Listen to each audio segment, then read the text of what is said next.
Chapter 7. At times I felt as though my parents might forget me, forget that they had a daughter in a faraway school, and the dream returned often, the one in which I was trapped beneath the weight of the Ravens' habit. I would never escape. School ended once again, and I soberly prepared for another summer of delivering meals to the sick and wishing I were back home. However, with the first boats came a new letter.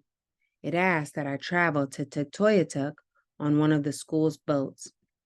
My family would meet me there. They wanted me to come home.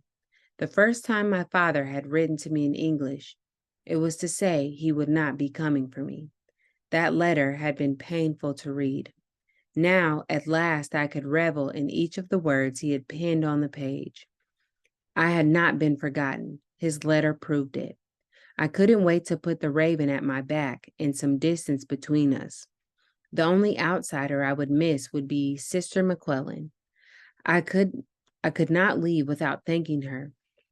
So after I had packed my things, I went to her office. I am grateful for your kindness, I told her. You are a strong child. You will go far in life. She touched the top of my head, and a tingle ran down to my toes. Then she pulled a book from her drawer and gave it to me. I know how much you love this one. It was my very own copy of Alice's Adventures in Wonderland. Thank you, I said, taking the book and pressing it to my chest. You will be very missed, Margaret. She paused a moment. Then she changed her words. You will be very missed, Illumin. She had called me by my name, the name I had not heard in 2 years. Hearing it now brought tears to my eyes.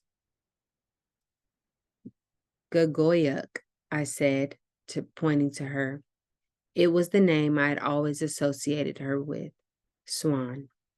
Sister McClellan elongated her neck and raised her arms like she would take flight. We both giggled.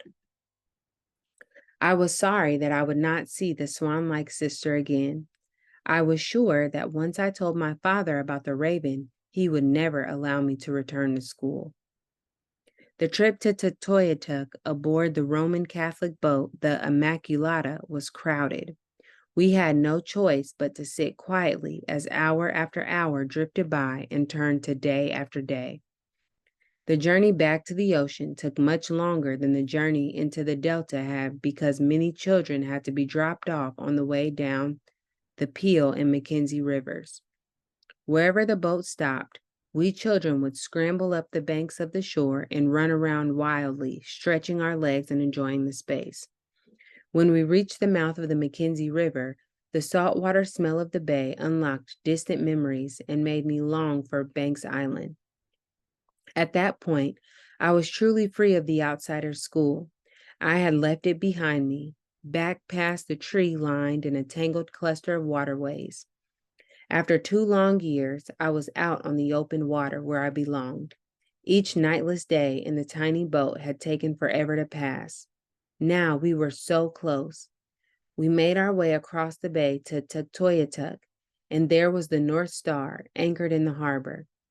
The moment was here at last. The Immaculata had only grazed the shores when I gave Agnes a quick hug and leaped from the boat. The brothers couldn't stop me. My father stood right there on the shore. He would have given them a what for if I had tried.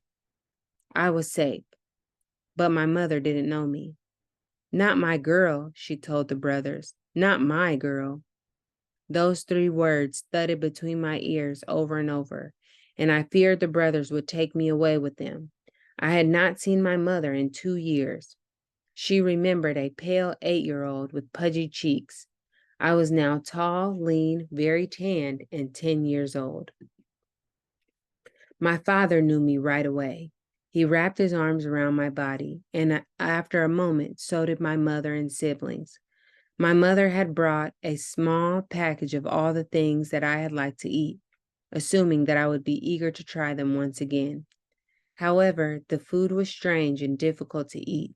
It felt greasy and was salty with a strong smell. I was not sure I would ever be able to eat it. My mother cried and said I was now an outsider. On the way to our camp, she asked my father to buy me some of their outsider food from the Hudson's Bay store in Tuktoyaktuk. He laughed and told her that I was still Inuvialit, and I would go, and when I got hungry enough, I would eat. Eventually, I did. Before bed that first night, I read to my family from the book that Sister McQuillan had given me. When I was done, I crawled under the warm hides, gazed at the glow from the embers from my father's pipe, and drifted off to sleep. My curiosity had led me far away, and now here I was, after 2 years, satisfied that I now knew what happened to the girls who went down rabbit holes. After the story. The year following my return home was one of the happiest of my life. The excitement of hunting with my father, the pleasures of fishing with my mother, and the fun of seeking out goose eggs with my siblings all held new wonder for me. I was certain that I would not go back to the school in Aklavik for anything. However, my 3 younger sisters grew curious. After they pestered my father nonstop, and the government made school attendance a condition receiving child benefits, he gave in and agreed that they too could go and learn to read. I tried to warn them, just as Rosie had tried to warn me. Their hair would be cut, I told them. They would have to do many chores and kneel on their knees to ask for forgiveness. It was no use. We Inuvialits are headstrong. Thankfully, we are also resilient. So reluctantly, I went with them to make sure that they did not forget that wrens can be just as clever as ravens and owls. The schools. Aboriginal children like Margaret Pokoyak learned many special skills that allowed them to cope with the natural environments they lived in. For example, by the time she was 10, Margaret could command her own dog sled team. As Europeans spread throughout North America, their quest to expand into new territories led them to seek ways to remove the people who had already inhabited the land. One way of doing this was to send Aboriginal children to live at church-run schools where their traditional skills were replaced by those that would equip them to function in menial jobs.